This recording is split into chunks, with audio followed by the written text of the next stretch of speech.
और मैं आपको यह कहना चाहूंगा, अनुष्ठान में मां की बहुत बड़ी महिमा है। आप पाठ वगैरह कुछ भी नहीं कर पा रहे हैं, आप नवाहन मंत्र भी आप जप लेते हैं तो भी साधना में सिद्धि मिल जाएगी। महापातक संयुक्तो नवरात्र व्रतम चरेत मुच्यते सर्व पापेभ्यो नात्र कार्या विचारणा। इसमें बिल्कुल भी विचारने की जरूरत ही नहीं है। नवाहन मंत्र के द्वारा संपूर्ण पाप जल करके समाप्त हो जाते हैं। महापातक 9 दिन यदि अनुष्ठान कर लिया जाए तो महापातक यानी बड़े से बड़ा पाप भी जल करके राख हो जाता है, समाप्त हो जाता है। इतनी बड़ी महिमा नवरात्रा की। एक एक करके ये दिन निकलते हुए जा रहे हैं। आनंद की अनुभूति हो रही है। बहुत बड़ी संख्या में घरों में कलश भरे गए हैं, अखंड ज्योत जली है। छोटे छोटे बच्चे नवरात्रा का व्रत कर रहे हैं। आनंद की तो बात है ही। अनादि काल से यह अनुष्ठान चलता हुआ आ रहा है। मेरे प्रभु श्री राम जी गुरुकुल गए, विश्वामित्र जी के यहां गए। प्रमाण देवी भागवत में मिलता है। प्रभु श्री राम जी मां जगदम्बा के उपासक नवरात्रा का व्रत करते थे। एक सुशील नाम के वैश्य की कथा कही है इसमें, और उसमें इस कथा का वर्णन है जो मैं आपको निवेदित कर रहा हूं। आवाज थोड़ी कम है। बोल बांके बिहारी लाल की जय हो। श्री हनुमान जी महाराज की जय हो। आज के आनंद की जय हो। जय जय श्री राधे जय जय श्री राधे जय जय। श्री राधे। तो अब ये कुछ तो दिन निकल ही गए हैं, 4 दिन निकल गए, आज 5वां दिन है। और मैं कहूँगा अभी भी सप्तमी और अष्टमी नवमी तीनों तिथियां पड़ने वाली हैं। इसी देवी भागवत में लिखा है जो पूर्व के दिनों में अनुष्ठान नहीं कर पाए हैं, सप्तमी अष्टमी नवमी को भी व्रत कर लेते हैं, उपवास कर लेते हैं, माँ की पूजा हवन यज्ञ और बेटियों का पूजन कर लेते हैं, तो माँ इसमें बहुत राजी हो जाती है, खुश हो जाती है, अति प्रसन्न हो जाती है। यदि फुल्का छोड़ने में, अन्न छोड़ने में कोई दिक्कत नहीं है, जमीन में सोने में यदि कोई दिक्कत नहीं है, तो अपना आनंद करने के लिए माता रानी की आराधना, यह साधना जरूर कीजिए। लिखा है दुर्गाच पूजयेद भक्ता परलोक सुखाय च। माँ दुर्गा की ऐसी पूजा है, यह लोक में तो सब वस्तुएं मिलती हैं और परलोक में यह जीव अपने इष्ट के चरणों में जाके पहुंच जाता है। जिस भी देवता का भगत है वह वहीं पहुंचता है। किसी भी देवी देवता के आप उपासक क्यों नहीं हैं, माँ को पूजन जरूर कीजिए, माँ की पूजा जरूर कीजिए। वैसे भी माता का नाम तो पंचदेव उपासना में आता है। जहां गणेश जी को पूजा जाता है, शालराम भगवान महादेव और शौर्य देवता को पूजा जाता है, वहीं नाम मां दुर्गा का आता है। आगे आप सुनेंगे धातु की प्रतिमा माता की अपने मंदिर में रखिएगा और 50 प्रतिमाएं रखने की जरूरत नहीं है, एक प्रतिमा रखें। कभी कभी ऐसा होता है हरिद्वार गए तो वहां से एक ले आए, वृंदावन गए तो वहां से एक ले आए, और कहीं गए तो वहां से एक ले आए, और मंदिर भर जाता है पूरा देवी देवताओं के द्वारा। इतना टाइम होता नहीं है। किसी ने कहा था कि मंदिर में इतने ये गणेश मत रखो, इतने शिवलिंग मत रखो, इतना ये मत रखो, इतना ये मत रखो। ऐसा वो क्यों कहा? आप रख देते हैं तो वो दोष नहीं है। ये प्रतिमाएं आप रखते हैं तो उनको नित्य नहलाना पड़ता है, रोजाना उनको नहलाना पड़ता है। प्रतिमाओं को फोटो कैलेंडर आप रख देते हैं, उनको तो नहलाने धुलाने की जरूरत ही कहाँ होती है। लेकिन जो आपने प्रतिमाएं मंदिर में रखी हैं उनको रोजाना नहलाना पड़ता है। और गृहस्थ में इतना टाइम तो होता नहीं है कि इतना आप समय निकाल लें। दुनिया भर के भगवान रखे हुए थे, पूरा आला भरा हुआ होता है, फिर पानी के छींटे मारते रहते हैं, नहलाते तो है नहीं। 5 देवताओं में सगरे देवता समाहित हो जाते हैं। आप राम जी को, कृष्ण जी को, कन्हैया जी को जो आप रखें तो बढ़िया है, अच्छी बात है, लेकिन सबके साथ ये देखें कि आपके मंदिर में 5 देव हैं कि नहीं। पंचदेव गणेश जी, माँ दुर्गा, अष्टभुजी दुर्गा रखी है माता को, और शंकर, सालेराम में भगवान विष्णु, ये सब आ जाते हैं। रामकृष्ण अद्भुत देवता है, उन्हें रखिए। सूर्य भगवान, सूर्य को चक्र के रूप में रखिए। मैं पूर्व में बोल चुका हूं आपको, सूर्य चक्र मंदिर में रख ले। सूर्य को अर्घ दे, भवानी को पूजे, इसको प्रतिमा के रूप में रख ले। और जिन देवताओं को आपने रखा है उनको स्नान कराए। मैंने कितनी बार कहा, आप घर से बाहर जाते हैं, सालेराम को आप तुलसी माँ की जड़ों में रख दीजिए, आनंद हो जाएगा। कितना सुंदर लिखा है, दुख दारिद्र नाशाय। जो हम देवताओं को पूजते हैं, इससे दुख दरिद्रता समाप्त होती है, घर में वैभव बढ़ता है, घर में आनंद बढ़ता है। या कोई तो बात होगी कि माता कौशल्या नित्य भगवान महादेव को जल चढ़ाती है, पूजा करती है, और उसका प्रभाव है कि परमात्मा राम बनकर के उनके यहां आके प्रकट होता है। सब प्रकार का आनंद है। तो ईश्वर की पूजा में, आराधना साधना में आज तक किसी को कोई किसी भी प्रकार का घाटा नहीं हुआ। क्रूर शत्रु विनाशार्थ तदोग्र कर्म साधने, कितना सुंदर लिखा है। आप जो विशुद्ध सत्कर्म करते हैं, इससे दुष्ट समाप्त हो जाते हैं। दुष्टों के अंदर दुष्टता की भावना है, वो समाप्त हो जाती है। वो क्या जीवन है जो बिना आराधना पूजा साधना किए बिना लोग जीव लेते हैं, खा लेते हैं। मैंने तो एक पुराण में पढ़ा है, बड़ा अद्भुत पुराण है, ब्रह्म पुराण। 18 पुराणों में से एक पुराण है ब्रह्म पुराण, और 18 पुराण की लिस्ट में सबसे प्रथम पुराण है ब्रह्म पुराण।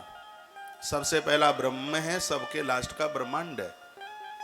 तो ब्रह्म पुराण में वर्णन है कि जिन लोगों के घर में भगवान को भोग नहीं लगता, जो भगवान को भोग लगाए बिना जीमते खाते हैं, भगवान की आराधना नहीं करते, उनके घर का अन्न मल और उस घर का जल है वो मूत्र की तरह हो जाता है। इसलिए रसोई की शुद्धता तो तभी है, नहा धो करके पवित्रता के साथ बनाएं। गौ माता को चंदिया निकालें, रोटी निकालें, प्रथम रोटी निकालें, आनंद हो जाएगा, करके देखिए। किसी आगंतुक का इंतजार कीजिए, कोई आवे आवे अतिथि द्वार पर, करो शकल सम्मान। ना जाने किस भेष में मिल जावे भगवान। माता जी आप बैठ जाएं, मुझे डिस्टर्ब होता है, कथा चालू हुई है, फिर आप बैठ जाइए।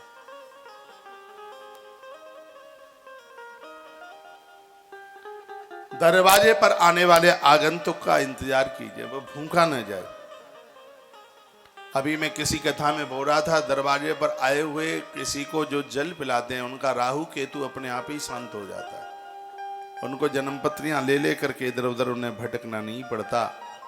तो दुख दारिद्र नाशाय, जो अपनी दुखता दरिद्रता को समाप्त करना चाहते हैं, तो उन लोगों को देवी देवताओं की आराधना, मंगल मूर्ति मां भगवती जगदम्बा की आराधना उन्हें करनी ही चाहिए। अपने मंदिर में इन देवताओं को विराजित करें। कल्याणकारिणी नित्यम भक्तानां पूजितानिसं। जिनके घरों में सुबह शाम आरतियां उतारी जाती हैं, देवी देवताओं का ध्यान किया जाता है, उनके परिवार का कल्याण होता है। एक बार के लिए घी खाने में भले ही कम खर्च कर लेना, लेकिन सुबह शाम घृत की जोत जलाना मंदिर में। आयु बढ़ेगी, यश बढ़ेगा, मान बढ़ेगा, घर में आनंद होगा, हर प्रकार का संपूर्ण प्रकार की तकलीफें समाप्त हो जाएंगी। इतना बड़ा प्रभाव है देवताओं की पूजा का। तासाम फलानि वक्ष्यामि नवानाम पूजने सदा। वह लोग तो इस कलयुग में बहुत ज्यादा विशेष हैं जिन्होंने 9 दिन मां की पूजा कर ली, किसी भी प्रकार का कोई विघ्न नहीं आया, घर छोड़ करके जाना नहीं पड़ा कहीं, 9 दिन पूजन कर लिया, मां अति प्रसन्न हो जाती। या देवी सर्वभूतानां माता उस परिवार के संपूर्ण लोगों के हृदय में वास करती है। मां की इतनी बड़ी महिमा है। काली कालयते सर्वम ब्रह्मांडम सचराचरम। मां भगवती जगदम्बा काली बन करके चराचर जगत के कड़कड़ में उसकी व्यापकता है। काली बनकर सबका उद्धार कर रही है, वैष्णवी बनकर सबका पालन कर रही है और ब्रह्मांडी बनकर के सबका सृजन कर रही है। वैष्णवी शक्ति पीठ में यही तो 3 पिंडियां हैं। सबसे पहले महाकाली, काली कालयते सर्वं ब्रह्मांडम सचराचरम। माता वैष्णो देवी की जो पहली पिंडी है उसका वर्णन है, काली कालयते सर्वं ब्रह्मांडम सचराचरम। वह काली बनकर पूरे ब्रह्मांड में विचरण कर रही है, सबका उद्धार, सबका आत्म कल्याण कर रही है, सबकी सुरक्षा कर रही है, सबकी रक्षा कर रही है, सबके लिए कवच बन करके खड़ी हुई है। वो मां काली, और वो वैष्णवी बनकर, लक्ष्मी बनकर के सबका पेट भर रही है, सबको जिमा रही है। यह उसकी बहुत बड़ी कृपा है। नर्मदा मां का नाम आपने सुना हो, बड़ी अद्भुत नदी है मां नर्मदा। कभी परिक्रमा करना, कभी मौका सौभाग्य मिले दर्शन करने को जाना। भगवान ओमकारेश्वर माता नर्मदा के किनारे पर है।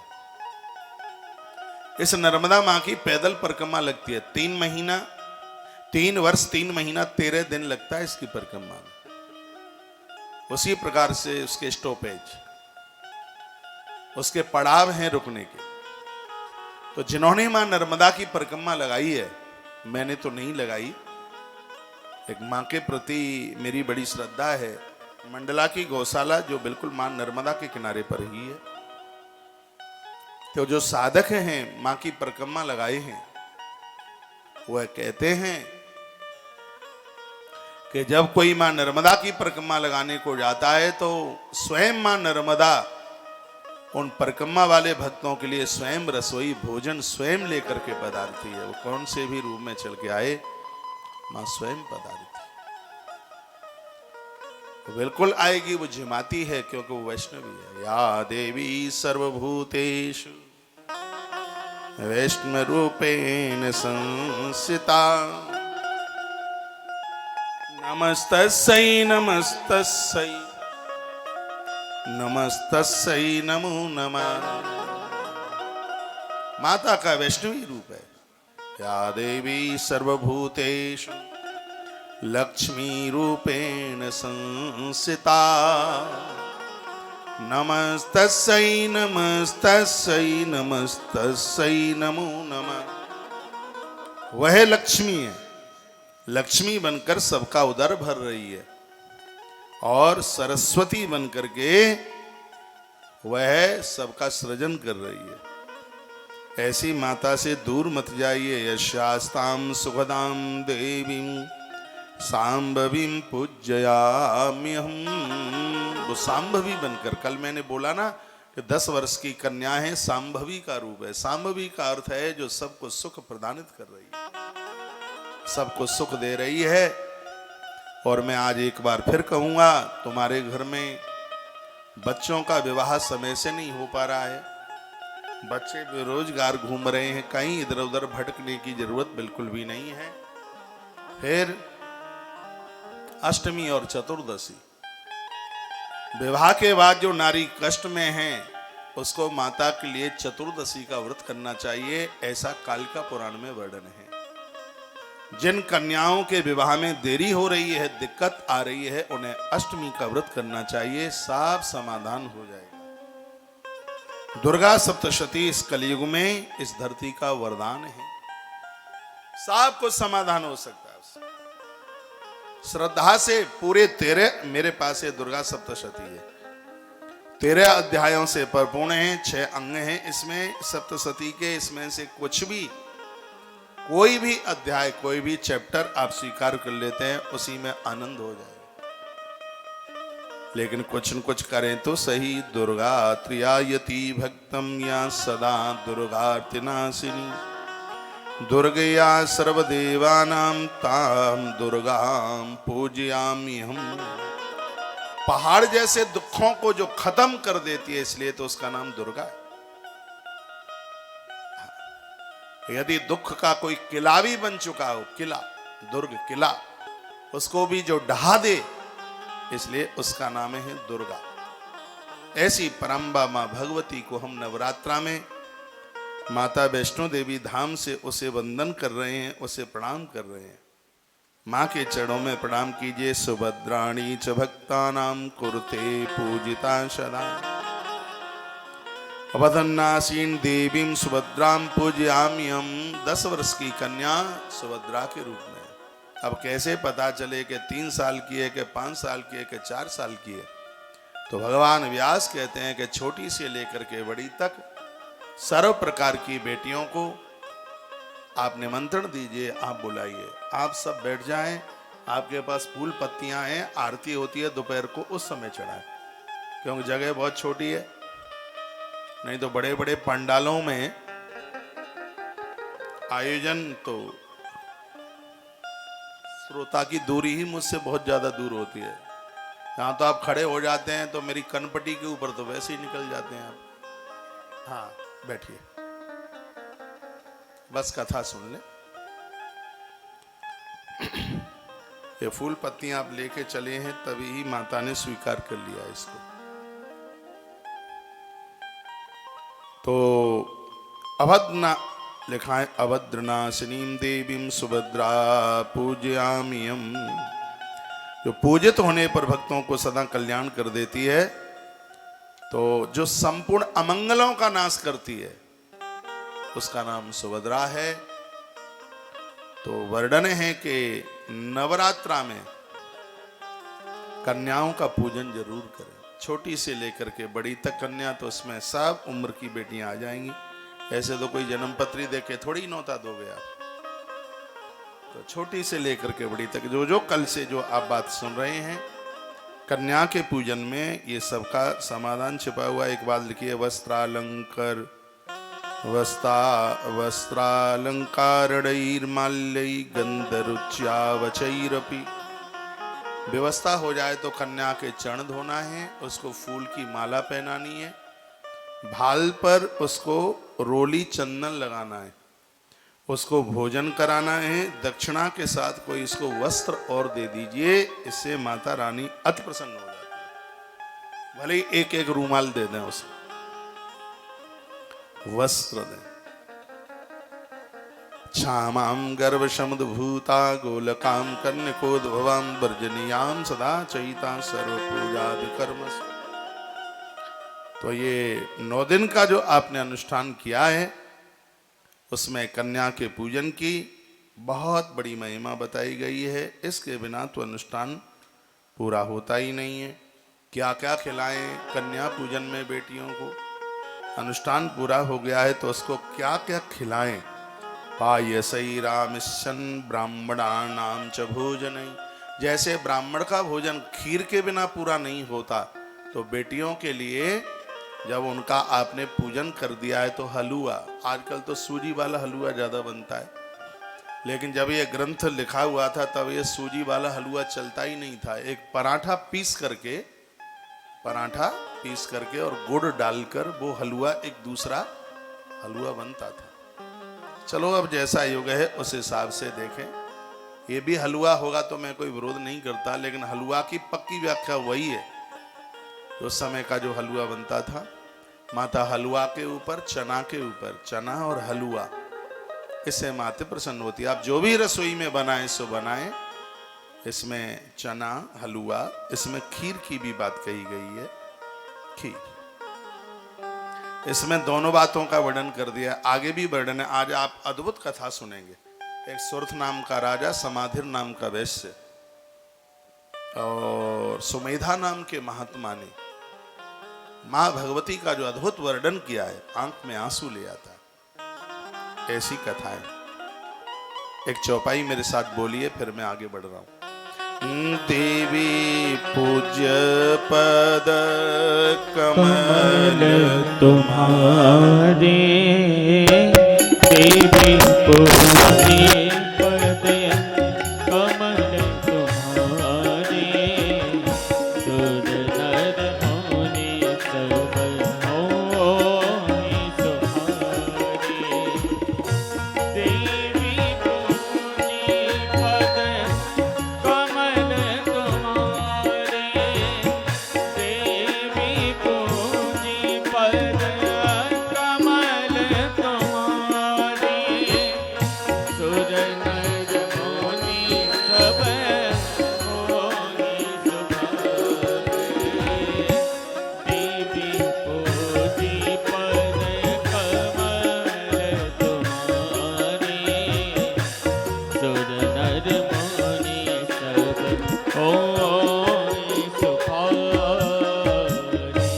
गोस्वामी जी ने लिखा है, जो देवी की पूजा करेंगे, चाहे आप देवता हो, चाहे मनुष्य हो, चाहे आप कोई भी हो, सुखी हो जाए। किसी भी प्रकार का दुख नहीं रहेगा, किसी भी प्रकार की पीड़ा नहीं रहेगी। एक मैसेज में पूछा है, तो क्या सिर्फ चना और हलवा ही बनाए और कुछ नहीं है? मैं कहूंगा पूड़ी भी बनाए। भले ही आपने उपवास नहीं किया है, नौमी को दोपहर के समय में आप कच्ची रसोई मत बनाना, दाल और रोटी नहीं, पक्का भोजन बनाएं, कन्या पूजन करें, उन्हें जिमाएं और इस अनुष्ठान को आनंद के साथ में पूरा करें। पूर्व जन्मनि नूनम न कृतम दत्तमुत्तमम ते व्याधिनो दरिद्राश भवंत्री पुत्र वर्जिता। पूर्व जन्मनि ये नूनम, पूर्व के अपराधों के द्वारा लोग मां से दूर हो जाते हैं, मां की आराधना से वो वंचित हो जाते हैं। अपने इस जीवन को धन्य धन्य कीजिए।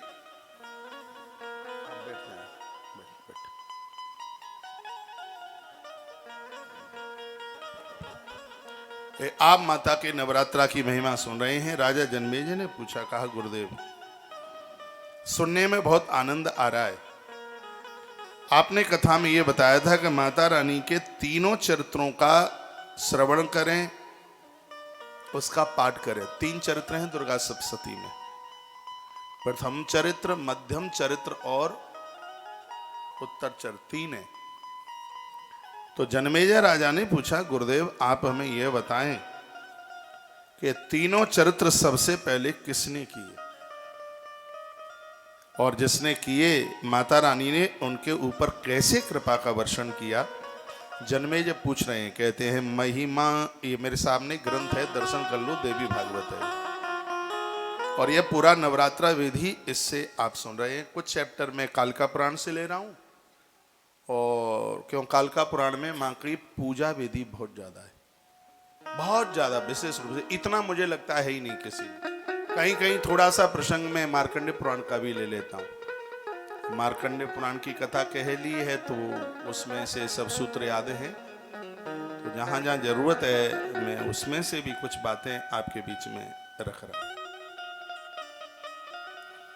अनीता वाजपेयी आपने लिखा है कि हमारे मोबाइल में आवाज बिल्कुल नहीं आ रही है, आप अपना मोबाइल ठीक करा ले, अपना मोबाइल चेक करो।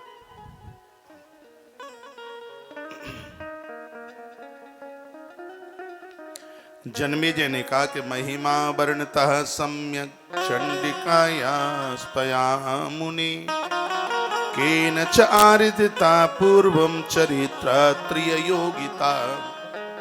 यही पूछा है कि माता भगवती का सबसे पहले जो आराधना है वो किस प्रकार से किसने करी।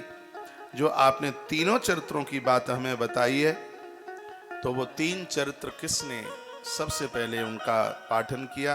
प्रसन्ना कस्य वरदा केन प्राप्यम फलम महत, माँ जल्दी से जल्दी कैसे प्रसन्न हो सकती है। आराध्यम कामदा देवीम कथयस्व कृपा निधि, आप कृपा करके ये सब मुझे बतला दीजिए। जन्मेजय ने भगवान व्यास को कहा। उपासना विधिम ब्रह्म तथा पूजा विधिम बद। 3 विधि पूछी राजा जन्मेजय ने। एक उपासना विधि पूछी, एक पूजा विधि पूछी और तीसरी होमस्य च विधिम पुनः। तीसरी विधि पूछी है हवन की, यज्ञ की, यज्ञ करने की। का विस्तारेण महाभाग होमस्य च विधिम पुनः। और विस्तारणेन सिरादे, विस्तार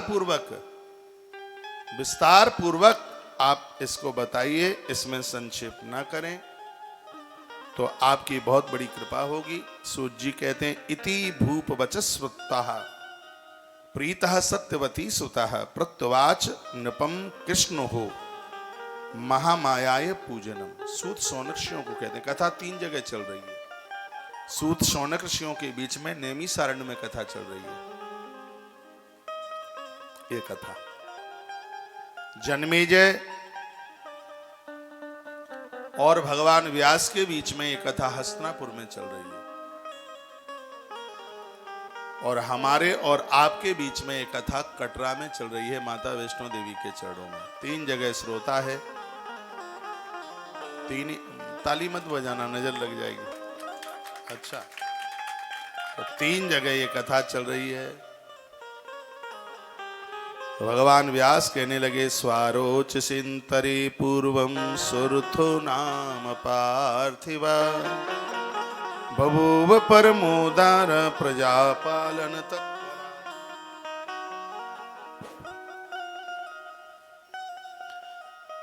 कहा राजन स्वारोचिस मनवंतर की बात है। स्वारोचिस मनवंतर में एक राजा हुए थे जिनका नाम था सुरथ। सुने, इस कथा को सुनने से मां भगवती अति प्रसन्न होती है। इसी के महात्म्य में लिखा है कि जो इस कथा को सुन लेते हैं, माता रानी को सुना देते हैं, उनको संपूर्ण मार्कंडेय पुराण की कथा सुनने का फल प्राप्त हो जाता है। मैं आपको यहां से देवी भागवत काल का पुराण तो सुना ही रहा हूं, लेकिन इस सुरथ नाम के राजा समाद्र नाम के वैश्य की कथा सुना करके पूरा मार्कंडेय पुराण की फलश्रुति और आपकी झोली में डाल रहा हूं। तो 3-3 पुराण एक ही साथ कंप्लीट हो जाएंगे एक ही कथा में। तो इस कथा को आप जरूर सुन लीजिएगा। माताएं रसोई में काम कर रही हों तो अपना मोबाइल तेज खोल करके काम भी करती रहें। बैठ जाए माता जी, बैठ। आप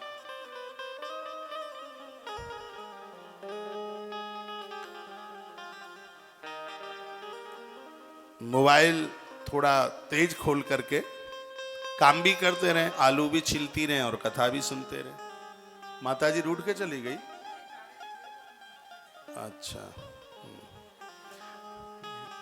बोलो बांके बिहारी लाल की जय हो। श्री हनुमान जी महाराज की जय हो। जय जय श्री राधे। श्री राधे अब आरती हो तब श्री राधे। ऐसा नहीं होता 11:15 बजे आओ, सीधे आकर के आप बैठो, यहीं बैठ जाओ।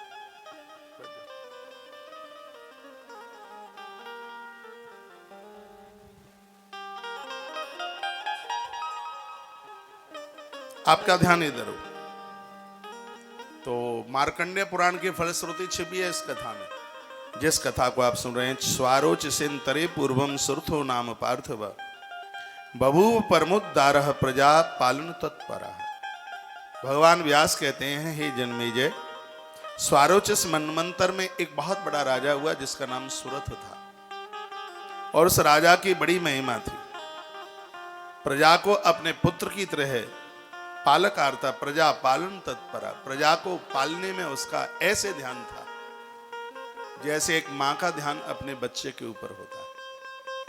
सत्यवादी कर्म परो ब्राह्मणा नांच पूजक है। राजा सत्यवादी था, झूठ कभी बोलता नहीं था। राजनीति में रहकर सत्य का पालन करना बड़ा मुश्किल होता है। हकीकत में अब तो बहुत मैसेज आ रहे हैं कि आवाज बहुत कम है। यहां से होगी आपके सिस्टम में से तो ये कहे तो चल जाए, 10-10 मैसेज आ रहे हैं कि आवाज नहीं। कभी कभी ये भी कैमरा दिखा दिया करो वहीं से। बोलो बांके बिहारी लाल की, जय हो। श्री हनुमान जी महाराज की जय हो। जय जय श्री राधे जय जय श्री राधे जय श्री जय। राधे श्याम। राजा परम उदार है, ब्राह्मण भक्त है, गुरु भक्ति रतो नित्यम, महात्माओं की नित्य पूजा करता है, साधुओं की नित्य पूजा करता है, उन्हें वंदन करता है, प्रणाम करता है। महात्मा इसकी देहली पर आते हैं, सबको सम्मान मिलता है। और बहुत आनंद की बात एक कही गई है इस राजा के अंदर, गुरु भक्ति रतो नित्यम सुदारह गमने रतः। अब ये संस्कृत का श्लोक है और कथा तब तक आनंद देती नहीं है जब तक संस्कृत के शब्दों के ऊपर ध्यान न दिया जाए। गुरु भक्ति रतो नित्यम सुदारह गमने रता। इस राजा के अंदर गुण ये सबसे बड़ा है कि यह अपनी पत्नी में अनुरक्त है, अपनी पत्नी से संतुष्ट है। नहीं तो प्राय यह होता है कि स्त्री पुरुष से संतुष्ट नहीं है, स्त्री को अपने पति में कोई न कोई कमी दिखाई ही देती रहती है, और पुरुष को भी अपनी घरवाली में कमी दिखाई देती रहती है। इसलिए युद्ध चलता रहता है, एक दूसरे को बोलते नहीं है, लड़ाई झगड़े चलते रहते हैं, एक दूसरे के प्रति संशय रहता है। यह नहीं होना चाहिए बिल्कुल। एक बार मैं किसी कथा में बोला हूं, इस मानवीय जीवन में अच्छा जीवन वही जी सकते हैं, नारी ये सोच ले कि मेरे पति से बुद्धिमान धरती पर कोई दूसरा पुरुष है ही नहीं, मेरे पति से संस्कारी है दूसरा कोई मुझे दिखता नहीं है। और पुरुष यह विचार कर ले कि मेरी पत्नी से सुंदर स्त्री इस दुनिया में कोई दूसरी है ही नहीं। दोनों की भावना इस प्रकार से जब बन जाएगी, संसार के वह अपराधों से बच जाएंगे, उनसे कोई त्रुटि नहीं होगी, उनसे कोई गलती नहीं होगी। राजा के अंदर यह एक बहुत बड़ी विशेषता थी। कथाएं तो मैं आपको यहां से निवेदित कर ही रहा हूं, लेकिन कथाओं के अंदर जो एक संस्कारों की बात छिपी हुई है, उसके ऊपर भी बहुत ध्यान देने की जरूरत है। पुरुष वर्ग मुझे सुन पा रहा हो, मैंने पूर्व में भी बोला है कि एक नारी कम वस्त्र से काम चलाएगी, कम भोजन से काम चला लेगी, यदि उसका पति भटका हुआ है, वह जीवन में दुख के अलावा और कुछ भी महसूस नहीं करती। इसलिए पुरुष को चाहिए कि वह अपनी पत्नी में अनुरक्त शब्द लिखाए, यानी वह अपनी पत्नी से प्रसन्न रहे, और पत्नी को चाहिए कि वह अपने पति के अंदर ईश्वरीय गुणों को देखे। अब ऐसा तो होता नहीं कि माताएं खूब पातिव्रत धर्म का पालन करें और पुरुष लोग बिगड़े हुए हों, ये तो चलता नहीं है। दोनों को अपने अपने धर्म में पारंगत, अपने अपने धर्म का उन्हें अनुशीलन करना चाहिए। मैं लक्ष्मण की कथा रामायण में कहता हूं, दोनों को देखिए, एक वन में रहकर संयमित जीवन जी रहा है और एक घर में रहकर के संयमित जिंदगी जी रही है। ईश्वर का कोई ऐसे ही खासम खास नहीं बन जाएगा। इंद्रियों को संयमित रखा जाए। हर ग्रंथ, हर पुराण सबसे पहले इंद्रियों को ही बस में करने के लिए बोल, क्योंकि इंद्रियां बस में नहीं है तो किए गए सदकर्म का कोई भी फल प्राप्त होता नहीं है। संसार के भोग और वासना दाद खाज खुजली की तरह है। संसार के अपराधों से बचिए।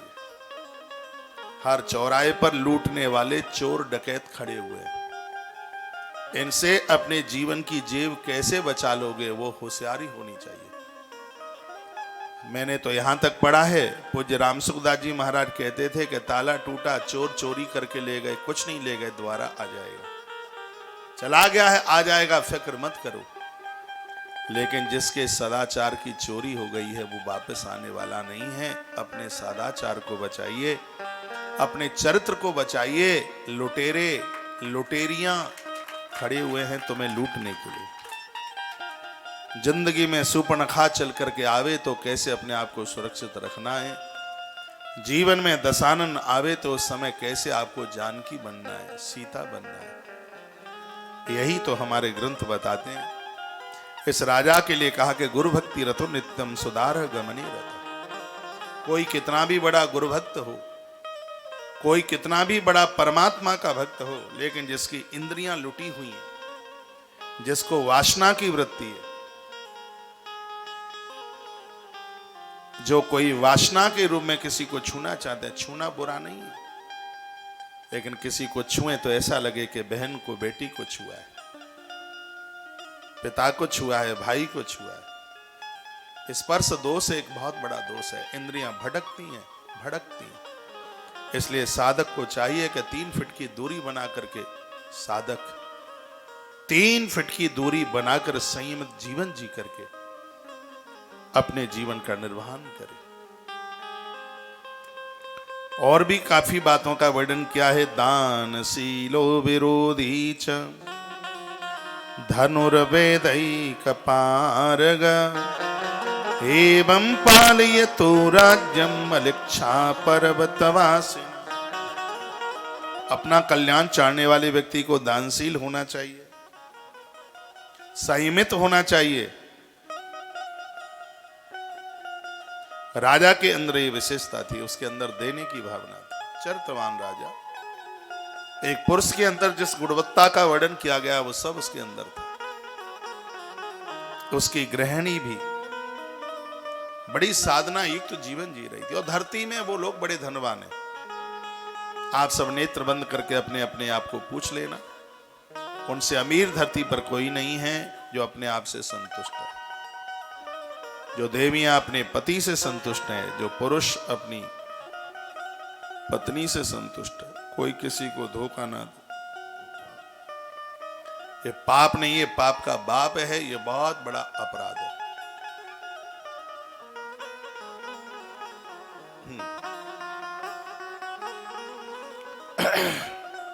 कोई तो बात होगी जब ग्रंथों में इन सब चीजों का बहुत विस्तार पूर्वक वर्णन किया गया है। राजा सुरथ की जिंदगी का वर्णन भगवान वेद व्यास करते हैं। कहते हैं राजा के अंदर ये बड़ी गुणवत्ता थी। राजा के राज्यकाल में सब कुछ अच्छा हो रहा था, लेकिन यहां जो आया है उसकी परीक्षा जरूर हुई है। तो राजा को भी एग्जाम देने का समय आ गया। एक बार क्या हुआ कि कोला विंदशन प्राप्ता पृथ्वी ग्रहण तत्परा सुरथा सैन्य मादाय सम्मुखा समपद्यता। वर्णन किया कि कोला विंदशन नाम के कुछ मलक्ष लोग थे, और उन्होंने राजा के नगर को चारों तरफ से घेर लिया, बहुत बड़ी संख्या में आकर, और राजा को लूटने को तैयार हो गए। सुरथ नाम के राजा ने भी अपने सैन्य बल को सजाया और युद्ध घमासान हुआ। कई दिनों तक युद्ध चलता रहा। युद्धम संभवत घोरम तस्य तैरत दारुणे मलक्षानाम तो बलम स्वल्पम राज्ञास्तुल्यस्त अद्भुत। मैंने बहुत बार निवेदन किया है कि व्यक्ति के पास बहुत बड़े गुण हों, यदि उसके पास अहंकार का दोष आ जाएगा तो वो अभिमान उसको तोड़ मरोड़ करके रख देगा। अभिमान इतना खतरनाक है। राजा के पास गुणवत्ता बहुत ही, चरित्रवान था राजा, अपनी ही पत्नी में अनुरक्त था। पराई नारी कितनी भी सुंदर हो, राजा की आंख में कभी जीवन में दोष चल करके नहीं आया। ये राजा की बहुत बड़ी विशेषता थी। नहीं तो गद्दी पर बैठा हुआ व्यक्ति, बहुत संपदा को प्राप्त होने वाला व्यक्ति, उसके अंदर 48 दोष चल के आते हैं। उस 48 दोष में एक पराई कामनी का भी नाम आता है। लेकिन राजा इस दोष से बचा हुआ था। फिर राजा को एक दोष ने घेर लिया, उसका नाम अहंकार। बैठिए, आप बैठे, मुझे डिस्टर्ब होता है कथा के बीच में। ते मेरे गयो रवि देख के मोह गयो गुरु ज्ञान, क्यों करायो सब गयो जब आयो अभिमान। हम कितना भी कुछ भी कर लें, यदि अहंकार आ जाएगा तो सब कुछ लुप्त हो जाएगा, कुछ बचेगा नहीं। अभिमान से बचिए। राई के बीसों बिसे ताबी से पुनवीस, ताते छोटे है रहे हो तब मिले हैं जगदीश। राई का दाना, सरसों का दाना कितना छोटा होता है, उससे भी कई गुना छोटा बनना पड़ेगा, तभी भगवत कृपा का एहसास होगा। कभी जाति का अभिमान ना आ जाए, योग्यता का अभिमान ना आ जाए, धन का अभिमान ना आ जाए। सत्कर्म करने का अभिमान न आ जाए। जब व्यक्ति सत्कर्म करता है तो अभिमान और ज्यादा आ जाता है। वो एक कथा सुरसा की आती है सुंदरकांड में, आपने पढ़ी होगी। सुरसा नाम अहिन की माता। वो सुरसा मुंह खोल के बैठ गई थी, हनुमान जी जिस रास्ते से जा रहे हैं। वो जितना बड़ा मुंह करती है, हनुमान और अपना मुंह बड़ा कर लेते हैं, लेकिन हनुमान जी सुरसा को नहीं जीत पा रहे थे। अब हनुमान को लगा करूं तो करूं क्या, तो हनुमान छोटे बन गए बिल्कुल और सुरसा के मुंह में घुस गए। एक चक्कर लगा के बाहर निकाले, कहा माता जी तेरा लीवर किडनी हल्का, बंदर को नहीं पचा पाएगा। सुरसा मुस्कुराई, का राम काज तुम करिए हो, तुम बल बुद्धि निदान। तुम परमात्मा का काम करोगे, तुम बुद्धि में बहुत निपुण हो। ये सुरसा बोली। सुरसा सतोगुण का अहंकार है। सतोगुण का अहंकार क्या? यज्ञ करना, पूजा पाठ करना, ये सब सात्विक अहंकार है। तो सात्विक अहंकार को आप बड़े बन के नहीं जीत सकते। हनुमान जी जब तक बड़े बनते रहे, सुरसा बढ़ रही थी, हनुमान नहीं जीत पाए। और हनुमान जी जैसे छोटे बन के उसके मुख में घुस गए, सुरसा परास्त हो गई। सुरसा ने कहा कि तुम ही भगवान का काम कर पाओगे। ईश्वर का काम वही कर सकते हैं जो अहंकार से शून्य हो जाएंगे, बिल्कुल छोटे हो जाएंगे, किंचित मात्र का भी अभिमान रहेगा, हम भगवतीय कार्य बिल्कुल नहीं कर सकते। तो इस राजा सुरथ के मन में कुछ अहंकार की बातें आ गई। जैसा प्रजा का पालन मैंने किया है, ऐसा तो कोई कर ही नहीं सकता। तो परीक्षा का दौर चल के आ गया। इसमें लिखा मलिक्षा नाम तो बलम स्वल्पहा। मलिक्षों की संख्या बहुत कम थी, सेना मलिक्षों की कम थी और राजा की बहुत बड़ी सेना थी। तो भी हुआ यह कि इस युद्ध में राजा की पराजय हो गई। 3 दोष बड़े खतरनाक हैं, जिसमें एक काम है, क्रोध है, लोभ है। हमारे संतों ने कहा अहंकार भी कमजोर नहीं है, अभिमान भी खतरनाक है। इनसे बचने की पूरी कोशिश करें। युद्धम समभवद घोरम तस्य तेरुत दारुणै। घमासान युद्ध था। राजा की बहुत फौज थी, लेकिन राजा युद्ध में पराजित हो गया, क्योंकि राजा के जो अपने लोग थे,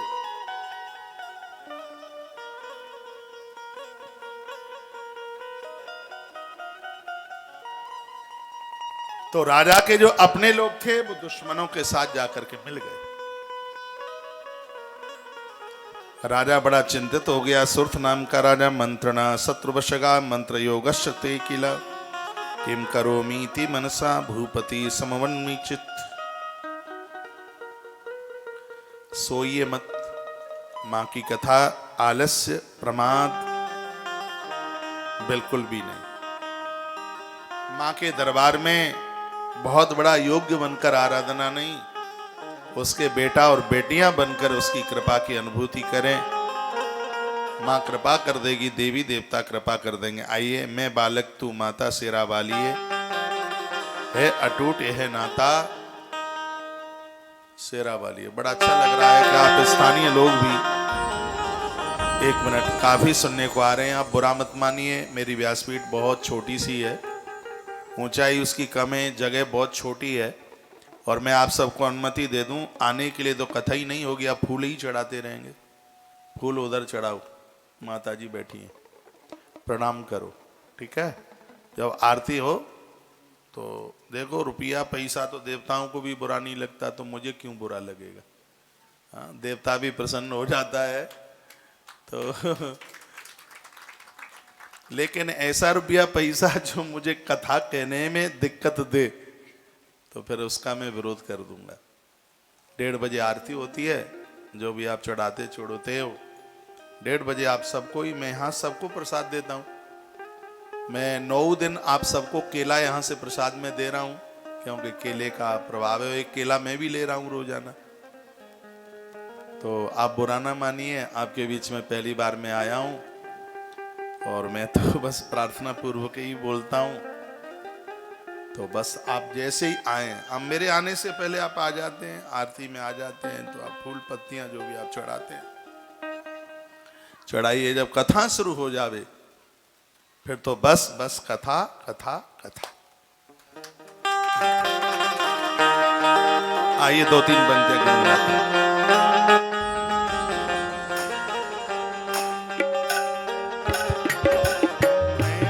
लख तो माता शेरावाली है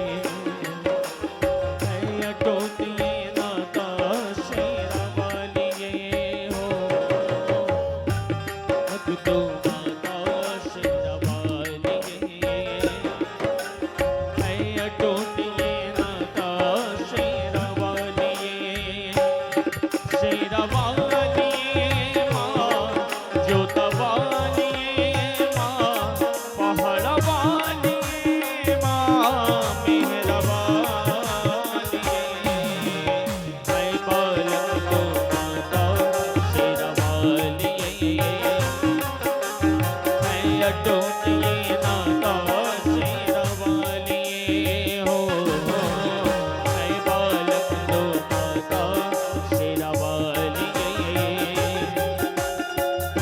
टोटिए नाता शेरावाली।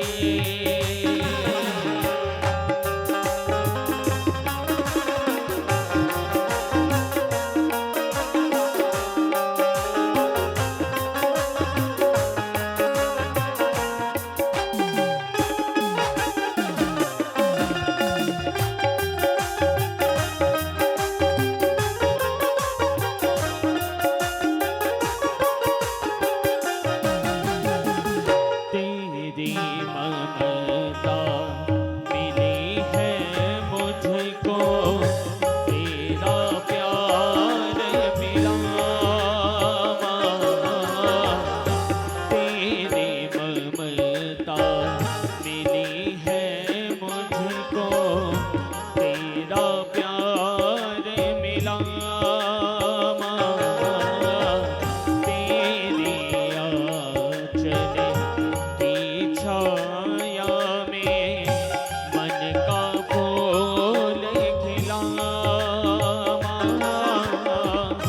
तूने बोती तूने साहस तूने बोती तूने साहस तूने ज्ञान दिया मस्तक ऊंचा करके जीने का वरदान दिया तू है भाग्य विधाता शेरावाली है अटूट ये नाता शेरावाली माँ मैं बालक तो माता शेरावाली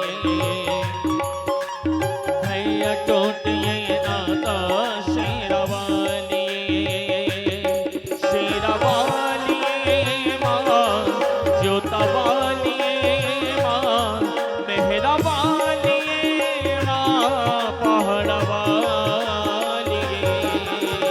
मैं बालक तो माता शेरावाली है अटूट ये नाता शेरावाली।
बालक तू माता शेरावाली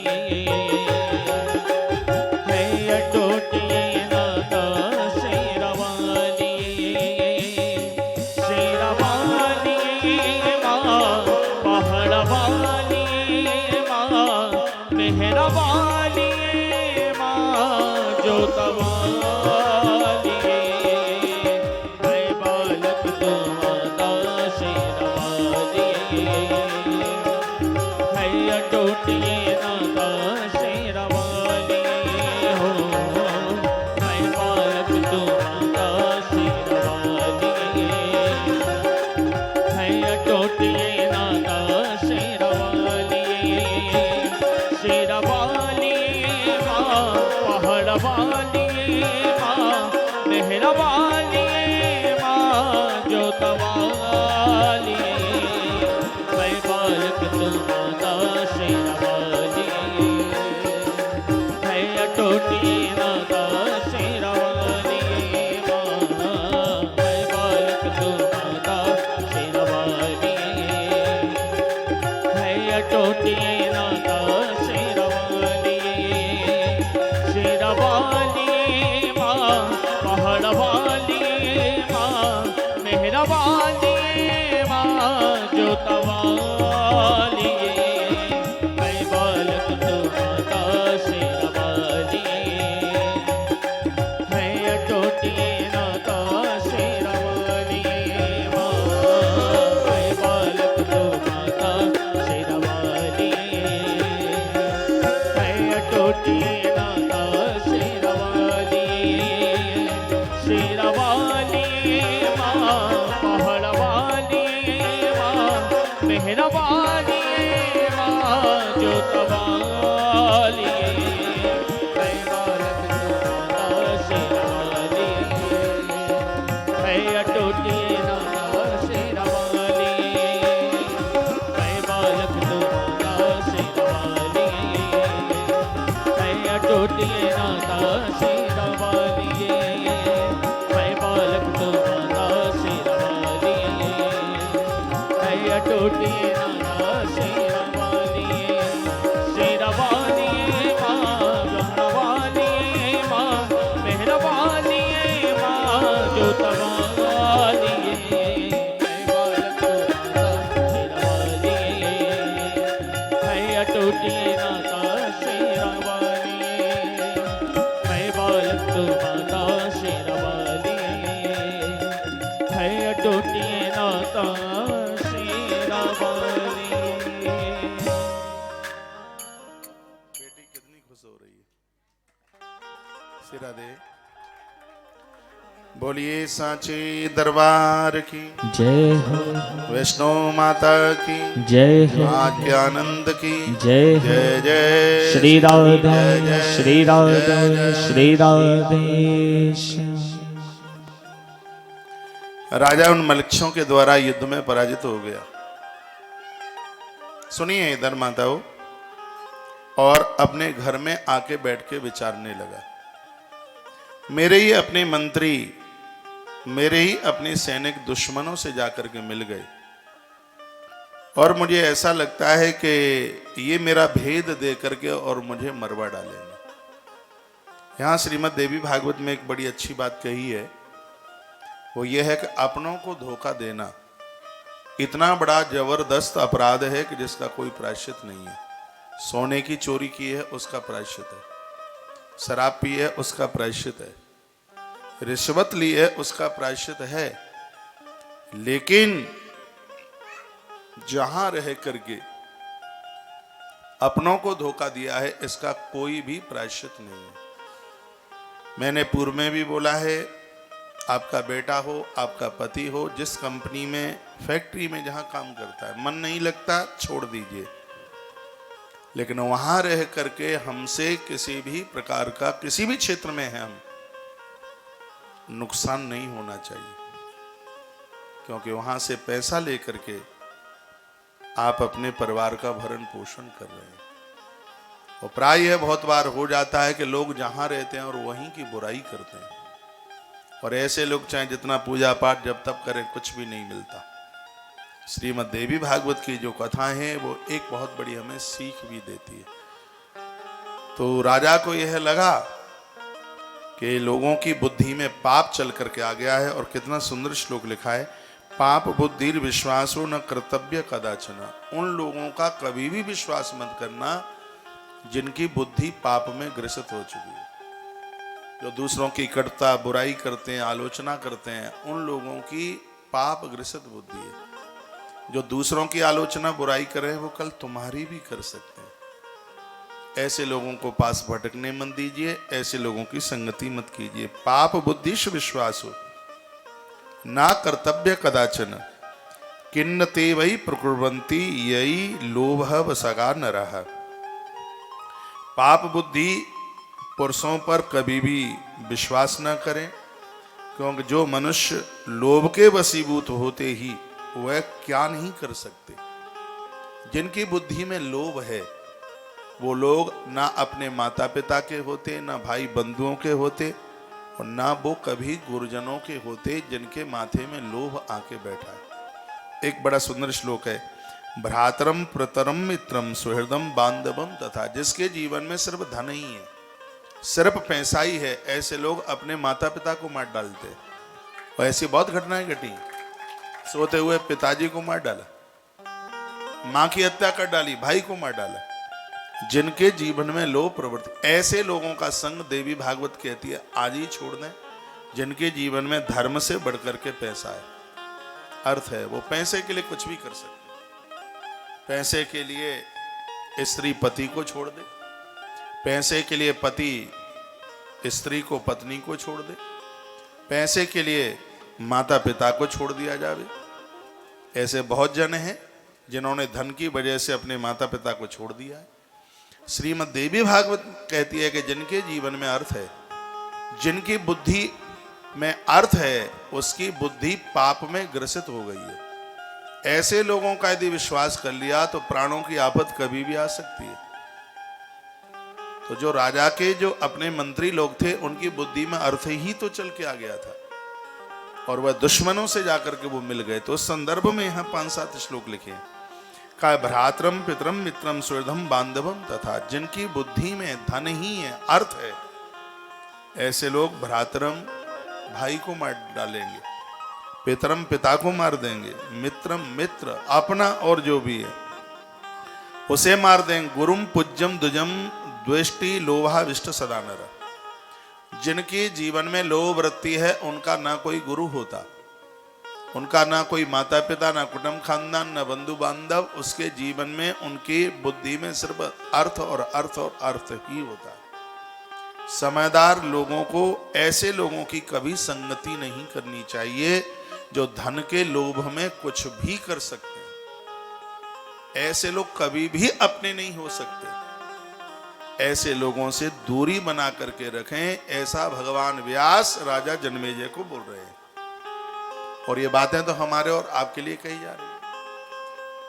आपके सानिध्य में, आपकी समझ में, जानकारी में कुछ ऐसे लोग हैं जो आपको पता है कि इस व्यक्ति ने धन के लिए अपने माता पिता को छोड़ दिया, इस व्यक्ति ने धन के लिए अपने भाई को मारा है, इसने धन के लिए अपने गुरुजनों से विरोध किया है। ऐसे लोगों की संगति आज से ही त्याजित कर दें। ऐसे लोगों का साथ कभी भी शुभ नहीं हो सकता। उन लोगों का संग कभी भी कल्याणकारी नहीं हो सकता।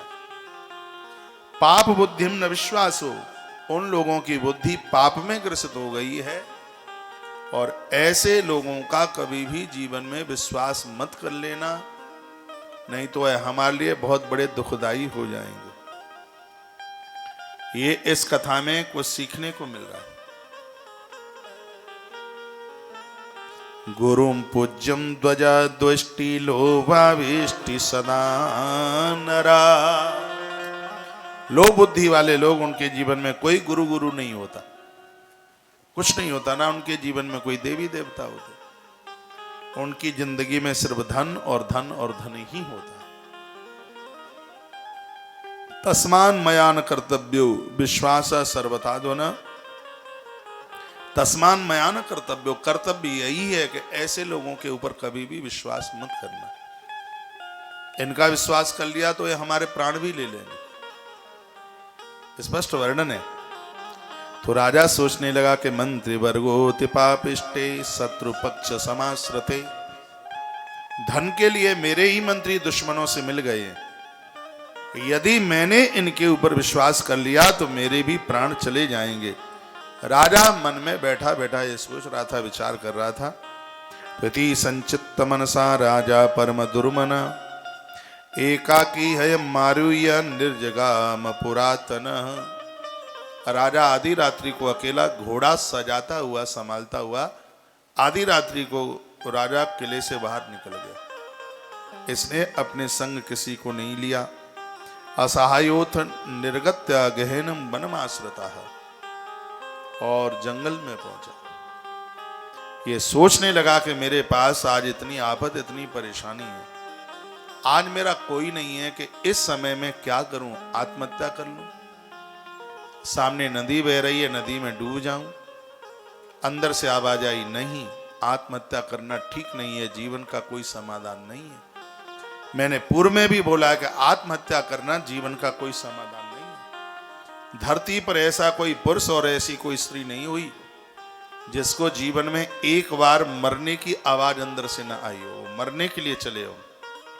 आत्महत्या, कोई न कोई दुख ऐसा आया होगा या कोई अपमान हुआ होगा, कुछ न कुछ घटना घटी होगी, उसके मन में एक बार ये आया हुआ कि मैं मर जाऊं। लेकिन ये मरना जीवन का कोई समाधान नहीं है। इस कथा में वर्णन है। राजा सजग हो गया और राजा ने सोचा, मैंने सुना है कि जब बहुत बड़ी कोई आफत आवे तो संतों के चरणों का सहारा लेना चाहिए और वहां से समाधान मिल जाता। मैं तो कहता हूं कि घर में कभी लड़ाई झगड़ा हो जाए या कभी रूठ जाओ तो घर छोड़ करके इधर उधर ना भागें, किन्हीं गुरुजनों से संपर्क हो तो महात्माओं के आश्रम पर पहुंच जाएं। गुरु लोग होते ही इसीलिए। ऐसे समय में तो जरूर जाना चाहिए और वहां से समाधान मिल जाएगा। मैंने साल डेढ़ साल पहले एक बात वर्णित की थी। किसी परिवार का बहुत बड़ा करोड़ों में घाटा हो गया। वो बेटा, बिटिया, पति और पत्नी चारों के चारों काशी जा रहे थे आत्महत्या करने के लिए। अभी ये 1.5 वर्ष पुरानी बात है। सुन रखा था कथा में कि काशी में जो कोई आत्महत्या करके भी मरता है तो मुक्त हो जाता है। सुन लिया हुआ कहीं किसी कथा में। घाटा बहुत बड़ा हो गया है, ज्यादा हो गया है। कर्जे वाले चैन लेने नहीं देते हैं, सब कुछ चला गया, अब जी करके करेंगे भी क्या। तो मरने के लिए काशी जा रहे थे। काशी जाते समय मथुरा रास्ते में पड़ी। किसी रेल के डिब्बे में चर्चा हुई किसी से। चर्चा में ये बात बोल दी कि हम मरने को जा रहे हैं, बहुत ज्यादा कष्ट में। तो उन्होंने कहा कि तुम मरने को मत जाओ, जहां हम जा रहे हैं तुम चलो। तो मरने वालों ने पूछा कि तुम कहां जा रहे हो? कहा हम जा रहे हैं वृंदावन कौशिक महाराज के यहाँ, कथा चल रही है अनवरत, तुम भी चल के देख लो। मरने को जाना ही है तो 3 दिन बाद चले जाना, 3 दिन रुक लेना वहां।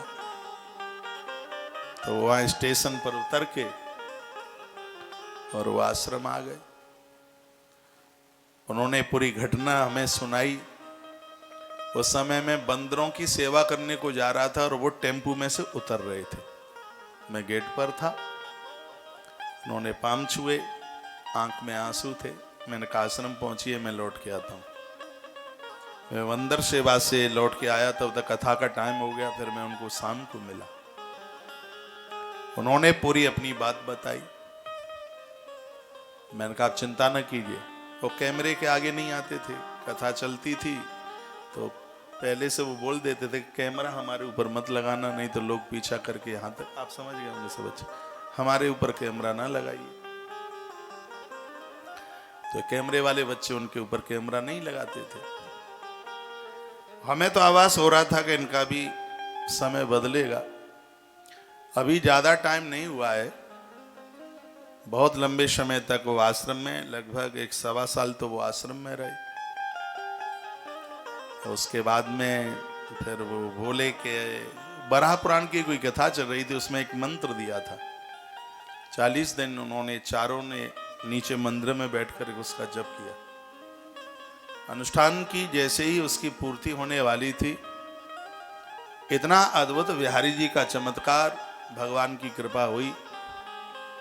और वो ठाट बाट का अपना मकान, शायद अभी तो किराए से है, लेकिन दुकान उन्होंने ली। हलवाई की दुकान इतनी अद्भुत खोली है, जहां जो मरने को जा रहे थे वो इतने शकुन में हैं, लाखों रुपया हर महीने कमा रहे हैं, लाखों रुपया। बिहारी जी के पास में ही गली में दुकान है।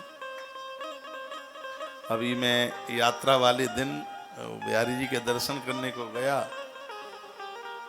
तो वो मुझे मिल गए वहीं दर्शन करके। मैंने कहा और सुनाओ कैसे हैं? हमारा जी थोड़ी दुकान पर पधारी है। मैंने कहा मैं परिक्रमा में हूँ, दुकान पर तो नहीं आ पाऊंगा, और कैसे हो? बहुत आनंद है, बहुत आनंद है, बहुत आनंद है। मैंने कहा काशी तो नहीं जाओगे?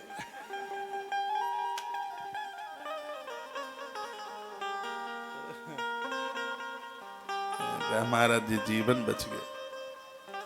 हकीकत में वो मर जाते, जाके नदी में गिर पड़ते। मैं तो हाथ जोड़ के कहना चाहूंगा कि जब कोई ऐसी तकलीफ आवे तो आपको कोई ना मिले तो मेरे पास चले आना। एक सत्य घटना मैं आपको बता रहा हूं। एक देवी ने पंखे पर साड़ी बांध रखी थी, मेरी शिष्या थी वो। सास ससुर से कोई ऐसा झगड़ा हो गया, नोटों की धन की कोई कमी नहीं। कभी कभी बात ऐसी चुभ जाती है, वो मरने के लिए पंखे पर वो रस्सी उसने वो साड़ी लटका दी। बिल्कुल मेरे प्रति उसकी भारी श्रद्धा। वो सोचने लगी मर तो रही हूं, एक बार गुरुजी को बात तो कर लूं मरते समय। और धोखे से उसने फोन लगा दिया। मैं इतना जल्दी फोन खोलता नहीं, तो क्या भगवान का योग बना। अब फोन इसलिए नहीं खोलता क्यों कहीं न कहीं व्यस्त होता हूं, और मैं व्यासपीठ की तरफ, फोन खोलने का कोई सवाल ही नहीं उठता। तो गाड़ी में उस बच्चे ने मुझे, वो ज्ञानेंद्र होता था, तो उसने वो मुझे फोन पकड़ाया, कहा कि महाराज जी ये फोन है, और मैंने वो फोन खोल लिया। बस मैं गाड़ी में से व्यासपीठ के लिए उतरने ही वाला था, और ऐसे अचानक फोन खोल लिया। वो रोए बड़ी जोर से, कहे महाराज जी मेरा प्रणाम ले लो, और मैं आत्महत्या करने को जा रही हूँ, और मैं इस परिवार से बहुत दुखी हूँ। मैंने कहा मैं तो जा रहा हूँ कथा के लिए, और मुझसे लिया है मंत्र, तो ये मेरा आदेश है। वैसे मैं प्रार्थना करता हूँ, आदेश करता नहीं। यह मेरा आदेश है कि उठ पटांग काम नहीं करना, और कथा 5 बजे छूटेगी। 1 से 5 का टाइम था कथा का, और मैं शाम को बात करता हूँ। शाम को उधर से ही फोन आ गया, और इतना वो फोन पर रोए, कहे कि मैं और मेरा परिवार सदैव आपके लिए ऋणी रहेंगे। आज आपने मेरे प्राण बचा लिए, आपसे बात ना करती होती तो मैं मरे बिना नहीं रहता। आज तो उसके कई पोते हैं, बहुएं हैं, घर में बड़ा आनंद है, सर्व प्रकार का आनंद है। तो आत्महत्या करके मर जाना ये कोई जीवन का समाधान नहीं है। जीवन में एक साधु चाहिए, वो इसलिए क्योंकि वो हमारा परामर्शदाता है, और ऐसे ही समय तो वो हमारे काम आता है। इसी समय के लिए वो हमारी समाधान की डायरी है, और हमें उनसे समाधान लेना चाहिए। राजा की आंख में आंसू थे। राजा ने सोचा कि मैं क्या करूं, कहां जाऊं। तो उस जमाने में उस एरिया में एक साधु का नाम चलता था, जिसका बड़ा नाम था, और उस महात्मा का नाम था सुमेधा। राजा ने भी उनका नाम सुन रखा था। राजा सोचने लगा तो क्यों नहीं मैं महात्मा के आश्रम जाऊं, वह मेरा समाधान करेंगे। तो योजना त्रिय मात्रे तु मुनेराश्रम उत्तमम ज्ञात्वा जगाम भूपाल तापसस्य स्वमेधसा। उस जंगल में, उस वन में जहां राजा खड़ा हुआ था, वहां से 3 योजन दूर उस महात्मा का आश्रम था। योजनात्रिय मात्रे 3 योजन का हो गया। 1 योजन में 4 कोस होते हैं, तो 4 12 कोस दूरी पर, 12 कोस दूरी पर वह आश्रम था। राजा के पास घोड़ा था ही, और राजा अश्व पर सवार होता हुआ और महात्मा के आश्रम की तरफ चल पड़ा। यहां एक बड़ी सुंदर बात कही है। वो कही है, कुछ स्थान ऐसे हैं जहां बुलावे की बिल्कुल जरूरत नहीं है, बिना बुलाए चले जाना चाहिए। एक मां का घर, एक पिता का घर है, और उन्हीं में से एक घर है, वो गुरु की देहली है। गुरुदेव की देहली पर जाने के लिए किसी भी प्रकार के निमंत्रण नौते की बिल्कुल जरूरत नहीं है। श्रीमद् देवी भागवत में वर्णन है, भगवान के दरबार पर, गुरुजनों की देहली पर, और माँ बाबू जी के घर, यहां बुलाने नौते की आवश्यकता ही नहीं है।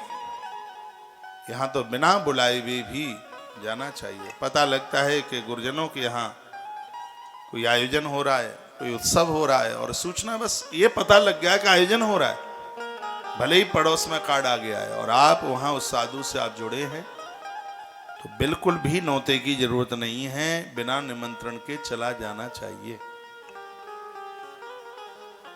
ऐसे ही परमात्मा की देहली पर कोई उत्सव चल रहा है किसी तीर्थ में, और आपको सूचना मिल गई है, बिहारी जी के मंदिर में उत्सव है, ये जरूरी नहीं है कि वहां के पुजारी जी ने आपको कार्ड दिया कि नहीं दिया। उत्सव है, भगवान का उत्सव है, चले जाना चाहिए। अब बात रही एक पिताजी, 4 बेटे हैं, चारों अलग अलग रहते हैं। पिताजी का कोई कार्य है, वो कोई कथा करा रहे हैं, कुछ ऐसा कोई काम करा रहे हैं, और आप दूर हैं, तो ये बिल्कुल जरूरी नहीं है कि पापा का नौता आए तब ही आप जाएं। और आपको पता है कि पापा का यह कोई कार्य होने को जा रहा है, तो अच्छे बच्चों का तो काम यही है कि उन्हें सूचना मिल गई है कहीं न कहीं से, तो उन्हें चला जाना चाहिए। लज्जित वो होंगे, आपको लज्जित होने की जरूरत ही नहीं है। उन्होंने नौता नहीं दिया तो लज्जित उनको होना पड़ेगा, आपको नहीं। आपका तो ये धर्म है।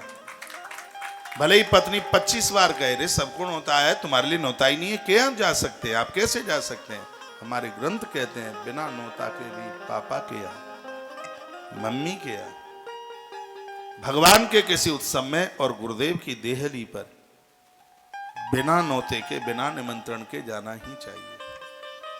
ये नहीं कि सबको नौता है, हमारा तो कोई नौता ही नहीं है। साधु के यहाँ कोई नौते की जरूरत नहीं होती, यहाँ वही तो वर्णन है।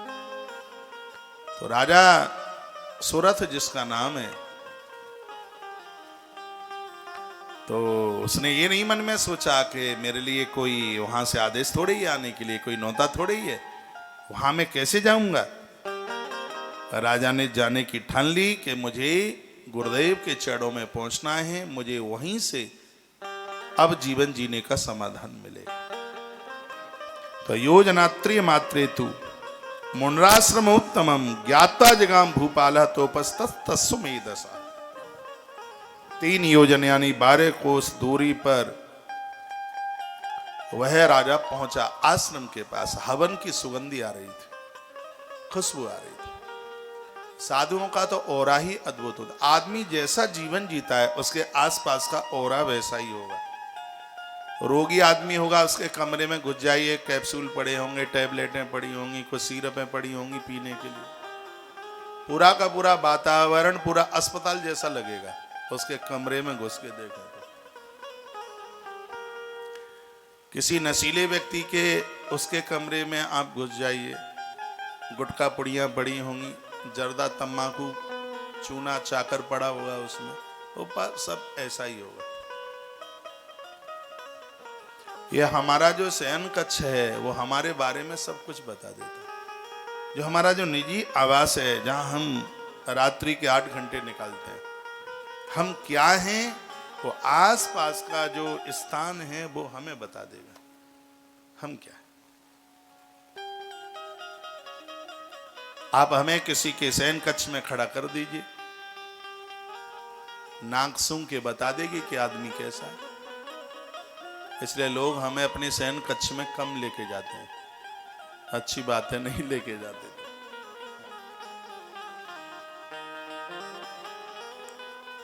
मेरे कमरे में घुस जाना, आप में से काफी गए भी हैं। मेरा मिलने वाला और लेटने वाला सब कमरा एक ही है। तो भगवान का एक छोटा सा मंदिर, सब देवता वहां बैठे हुए हैं। नीचे एक मेरा गद्दा बिछा हुआ है, आसपास किताबें धरी हुई हैं वहां पे। ये ब्राह्मणों को पीने के लिए कोई जलजीरे की बोतल दे गए हैं, तो ये छटंकी से गुरुकुल के जाते हैं, 4-6 बोतलें निकाल के ले आते हैं वहां से। इनके बड़े आनंद हो रहे। हम जैसे होंगे हमारे आसपास का औरा वैसा ही होगा।